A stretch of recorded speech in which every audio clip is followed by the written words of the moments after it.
Om Swastiastu. Halo sahabat religi, kembali lagi bersama kami di Surya Podcast, Suluhan Rohani dan Layanan, melaju maju umat rukun Indonesia maju. Bersama saya G. Alim dari Kantor Kementerian Agama Kabupaten Gianyar. Pada kesempatan yang berbahagia ini, di Surya Podcast telah kedatangan tamu yang pastinya beliau sangat istimewa sekali. Beliau adalah Bapak Imade Sugiyarte SSN MSI. Beliau adalah seorang dosen tari di salah satu perguruan tinggi di Bali, yakni di Universitas Hindu Indonesia Denpasar. Dan beliau juga sekaligus sebagai seorang seniman tari. Baiklah sahabat religi, langsung saja kita sapa. Om Swastiastu. Nggih, Om Swastiastu. Punapi gatra niki tiang panggil beli nggih. Nggih, dados. Beli made punapi gatra niki?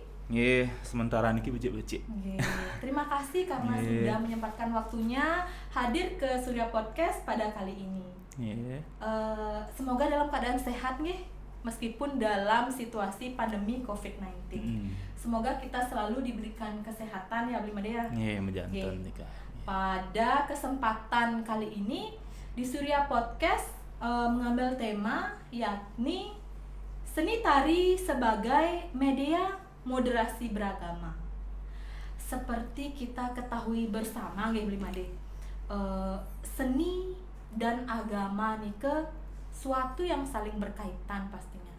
Dimana terlebih kita agama Hindu tidak bisa terlepas dari seni itu sendiri, di mana dalam ritual atau upacara keagamaannya nika pastinya ada unsur seni, seperti Dharma Gita kan termasuk seni suara, ada tari-tarian dan lain sebagainya. Betul. Nah, seni dapat memperindah aktualisasi beragama dengan praktek audio dan visual.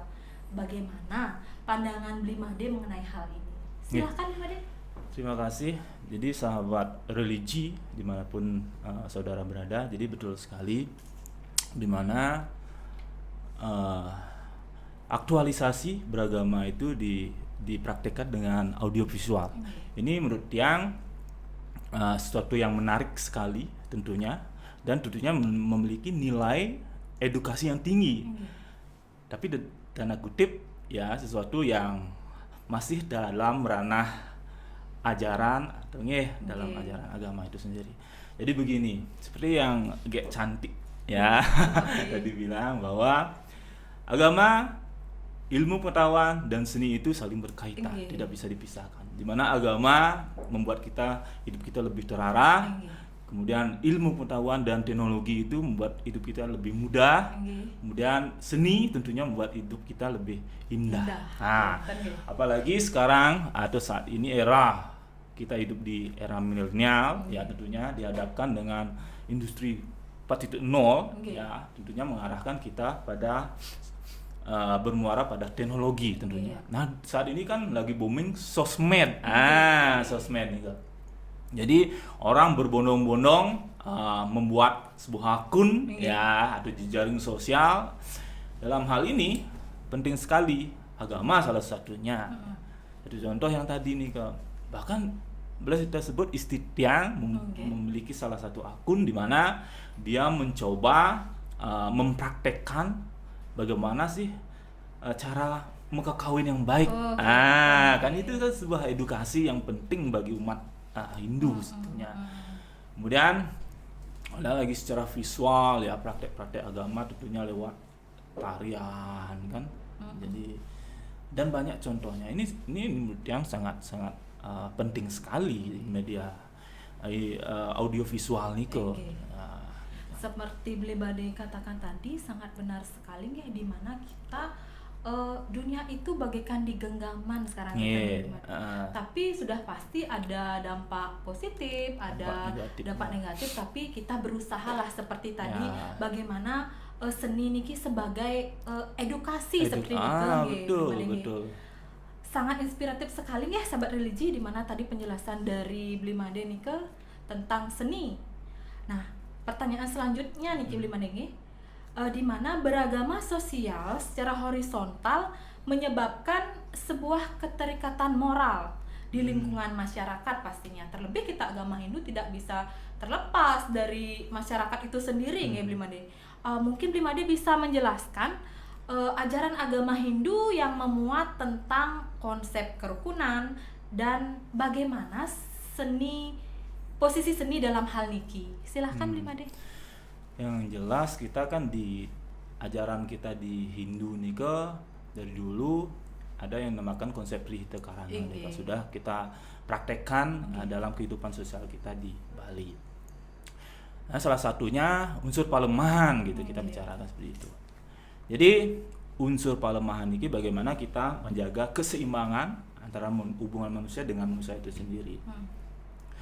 Jadi fenomena seperti ini banyak sekali dapat kita lihat gitu. Nih misalnya pada saat pecalang dilibatkan ketika ada umat lain beribadah seperti itu. Kemudian salah satu contoh juga di Lombok ketika perang Tipat nih di mana ada dua kepercayaan yang saling terlibat di sana. Jadi itu kan satu tradisi itu sudah menjadi tradisi yang diadakan setiap kalau tidak salah purnama ke-7 ya di Prolingsar nih gitu. Itu sesuatu yang unik menurut dia.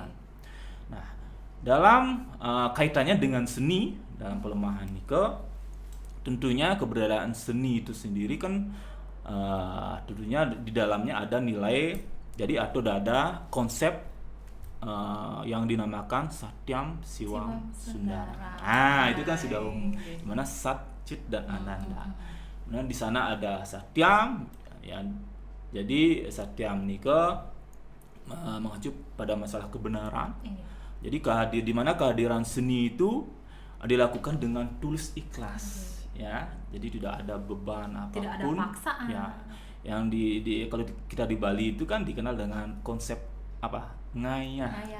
Jadi ngayah, tidak ada beban atau bayaran apapun. Itu salah satu contoh. Jadi ya, jika kehadiran seni itu dihadirkan dengan rasa tulus. Gitu. Berarti posisi seni dalam hal ini tidak hanya mementingkan hal material mantan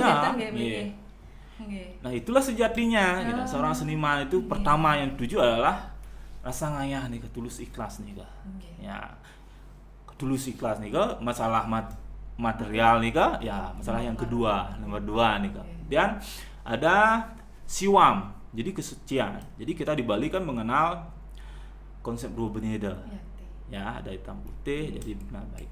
Jadi kita percaya akannya ada konsep Nike. Makanya dalam kehadiran seni itu sendiri kesucian Nike menjadi penting. Jadi setiap tarian itu dihadirkan pasti melalui proses ritual pastinya. Ya, Nike yang terpenting. Kemudian Sundaram sudah pasti masalah keindahan. Bagaimana seni itu mampu memberikan rasa langu kepada penikmatnya. Ya, tidak hanya budaya kita, mungkin dunia pun ya melihat seperti itu. Nah, ini kalah. Lebih Bali nggih. Blimade lanjut ke pertanyaan selanjutnya Niki.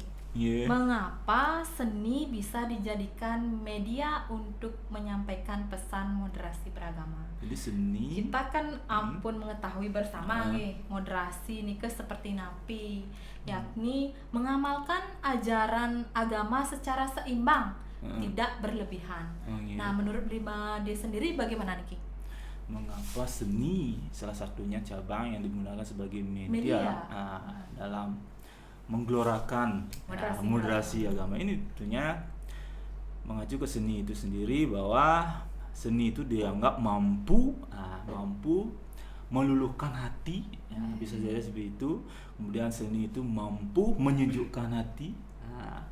Karena apa? Karena di dalam seni itu sendiri tersirat nilai-nilai agama, ya, nilai agama yang tentunya dapat mengedukasi seperti yang tadi itu. Karena di sana kan karya seni itu merupakan hasil cipta rasa dan karsa dari manusia itu sendiri. Makanya seni itu salah satunya sebagai medium ya yang digunakan.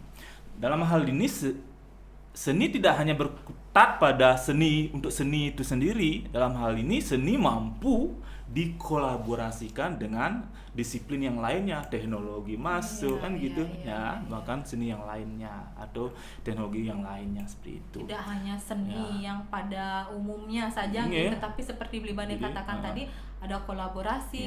Mungkin Blimade bisa memberikan sedikit contoh nggih, kalau dari tarian mungkin ada akulturasi tidak hanya di Bali Manten gitu.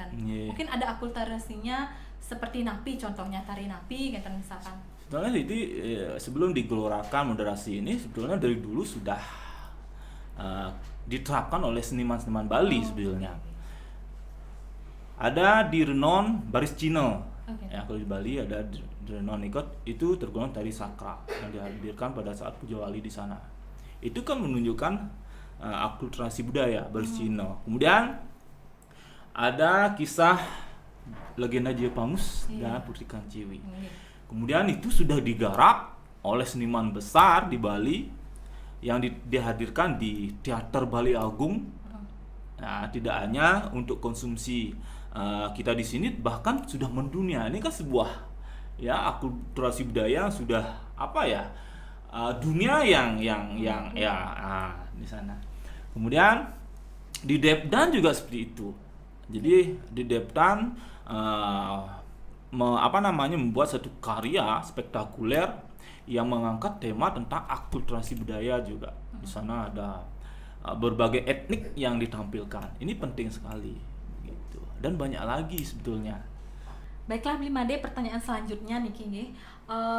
Di dalam seni itu pasti ada historisnya kata Blimade. Tadi Blimade sudah menjelaskan bagaimana akulturasi budaya nike di dalam suatu karya seni itu sendiri. Nah, seperti contoh mungkin Barong Landung seperti nike sehingga seni tari menjadi sakral di Bali khususnya bagi umat Hindu itu sendiri. Mungkin Blimade bisa menjelaskan sampai ke nilai-nilai agamanya, gitu Blimade. Silakan. Jadi tentunya jadi kan tradisi Barong Landung yang kita sakralkan di Bali ini kan tentunya melalui proses atau ada histori tentunya di dalamnya. Dimana misalnya Barong Landung itu sendiri berawal dari kisah legenda Raja Sri Aji Jepangus dengan Putri Kanciwi. Dimana dalam kisah nike terjadi cinta segitiga yang pada akhirnya mengakibatkan Dewi Danu murka, dan terjadi kutukan dari Dewi Danunya sehingga menjadi Sri Aji Jepangus menjadi patung, itu dikenal dengan patung Barong Landung nike, Ratu Lanang, Tulingsir atau Ratu Ayu seperti itu. Ini kan jejak sejarahnya sudah ada di dalam Balingkang, di mana di sana bisa kita temukan ada kuncu di sana, jadi berdampingan yang sebagai simbol akulturasi budaya itu sendiri. Dan Barong Landung itu sampai saat ini kita sakralkan di Desa Pekraman di Bali tentunya. Nah, dari situlah pada akhirnya menjadi sebuah inspirasi jadi atau inspirator bagi seniman Bali, sehingga diterapkan ke dalam sebuah pertunjukan barangkali. Nah, salah satunya di Bali Agung Teater, di Bali Safari ini kan membuat sebuah karya yang besar yang mengangkat tema tentang perjalanan Sri Aji Jepangus atau Putri Kanciwi itu sendiri. Bahkan itu kan sudah sampai mendunia. Nah, itu perjalanan dari dari kisah legenda menjadi sesuatu yang kita sakralkan, bahkan dari sesuatu yang sakral menjadi sebuah pertunjukan yang sifatnya profan. Nah, seperti itulah perjalanan. Baiklah Blimade, mungkin Blimade bisa memberikan sebuah motivasi kepada sahabat religi dimanapun berada terkait penguatan moderasi beragama khususnya di bidang seni. Silahkan Blimade. Jadi sahabat religi dimanapun kalian berada, jadi sekali terkait dengan moderasi beragama ini, mari kita bersama-sama menjunjung tinggi dan turut serta menggelorakan tentang moderasi beragama barangkali dengan sikap atau media apapun bentuknya, meskipun sedikit ya, kecil, tapi itu memberikan edukasi yang positif barangkali demi menjaga atau terjaganya keharmonisan antar umat beragama kita, khususnya di Bali atau bahkan di luar Bali. Nggih. Tapi hati-hati, barangkali sekarang kan sosial media nih ke, jadi mari kita bersama-sama lebih bijak, menyerap jadi berita-berita hoak nih ke, biar tidak terpancing ya, dan tentunya mari kita tetap lawan nih ke dengan menggelorakan moderasi beragama seperti ini. Itu kira-kira. Ya, baiklah Beli Made, terima kasih atas penjelasannya bagaimana tadi sudah dijelaskan tentang seni tari sebagai media moderasi beragama. Mungkin perbincangan kita kali ini kita cukupkan ya Beli Made. Mungkin selanjutnya kita dapat bertemu kembali tentunya masih di Surya Podcast Kantor Kementerian Agama Kabupaten Gianyar. Terima kasih Beli Made. Nggih, aksamaya. Baiklah sahabat religi, demikian tadi perbincangan kita bersama Bapak Imade Sugiarto SSN MSI, yakni dosen tari di salah satu perguruan tinggi di Bali dan sekaligus sebagai seniman seni di Bali. Akhir kata kami tutup dengan Paramasanti. Om Santi Santi Santi Om. Om Santi Santi Santi.